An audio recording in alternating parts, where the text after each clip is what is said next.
Good afternoon, ladies and gentlemen. Welcome to this VIP corner.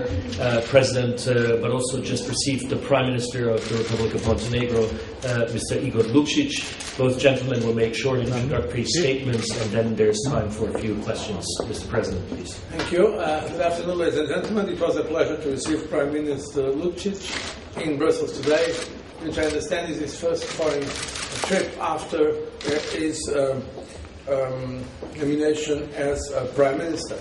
Since it was the first time I'm meeting him after he took office, I would like once again to congratulate him and wish all the best for Montenegro and also for the Montenegro European perspective. Prime Minister Lukšić represents a new generation of leaders who embrace the future and the great opportunities that lie ahead for Montenegro. And the biggest of these opportunities is precisely European Union integration. Today we have mainly discussed the ongoing efforts of Montenegro on its path to the European Union. Montenegro is at a decisive stage, the candidate state, which should obtain is a fair recognition of its achievements. Now we have to build on this status to make progress, because this status of candidate is also a great responsibility for the future, a responsibility to prove that Montenegro is ready to deliver on all its obligations. I'm very pleased with the commitment and efforts demonstrated so far by Prime Minister's government in addressing our recommendations. It is particularly important that the government has elaborated a detailed action plan on the key priorities through an inclusive consultation process. This action plan focuses on the shortcomings identified in the Commission's opinion. The key is implementation. Strong leadership and ownership are needed to address the priorities, in particular the ones related to the rule of law. We need to see concrete results in each of the points of this crucial field, which is also central, as the Prime Minister knows well, for our business environment and therefore in very much the own interest of Montenegro. Experience from previous enlargements has shown the importance of addressing these issues with vigor and as early as possible in the accession process. The results are the best proof of political will, because the European Union accession is not just about ticking the boxes, it is about a clear track record of enforcement on the ground. It is fair to say that Montenegro is on the right track. Its next steps towards the EU now depend on its own achievements. We will, as usual, apply strict and rigorous conditionality in this process. But once a country delivers, we will acknowledge it positively and move ahead. As I said to the Prime Minister, rigor and fairness can go together.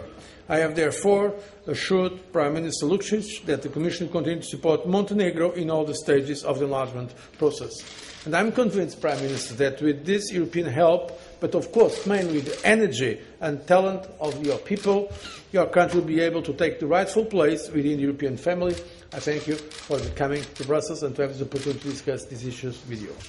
Ladies and gentlemen, let me start by thanking President Barroso for his personal support and the support of the European Commission to Montenegro. As last December, Montenegro was granted the candidate status country. The past year or so has been great in terms of a European agenda for Montenegro. We are enjoying visa-free regime, and we have proved that Montenegro could implement the visa-free regime without any problem. Secondly, we last May, a year ago, Stabilization Association Agreement became effective. And thirdly, we concluded last year with being granted a candidate status country. So that raises expectations, that raises the need for the government to become ever more responsible, ever more mature, in order to implement the action plan which was passed 2 weeks ago. I also thank for the support in terms of the European Commission experts that helped us debate through the action plan which was passed 2 weeks ago, and I pretty much believe that we'll be able to implement all the items on that agenda. I shared with President Barroso my view that Montenegrin government does not have any burning ambition about the dates. The only ambition we have is to meet the agenda as appropriately as possible, and that's what we're going to do. I also took the opportunity to provide a more elaborative in-depth analysis into specific elements of the action plan, as it was not that we were waiting to pass the action plan and start working. We've been working all along, and I believe we can show progress or report progress in all those 7 fields. So it was the pleasure to reassure President Barroso that government of Montenegro will do everything we can to deserve the timeline for negotiations in order to enter the next stage of integration process.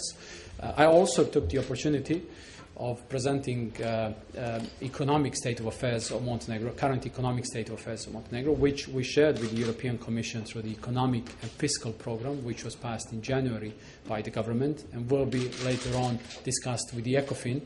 And that economic and fiscal program suggests that there are 3 economic policies or elements of the economic policy we've been pursuing. The one is keeping macroeconomic stability. The second one is related to structural reforms in all the fields, starting from very difficult decision we took last year and the changes to the pension law, which is in line with the plans of harmonizing economic policies throughout Europe. And thirdly, we'll be investing our efforts in improving business environment, as it is not only important from the productivity point of view for the economy, but it is also important as an anti-corruption policy.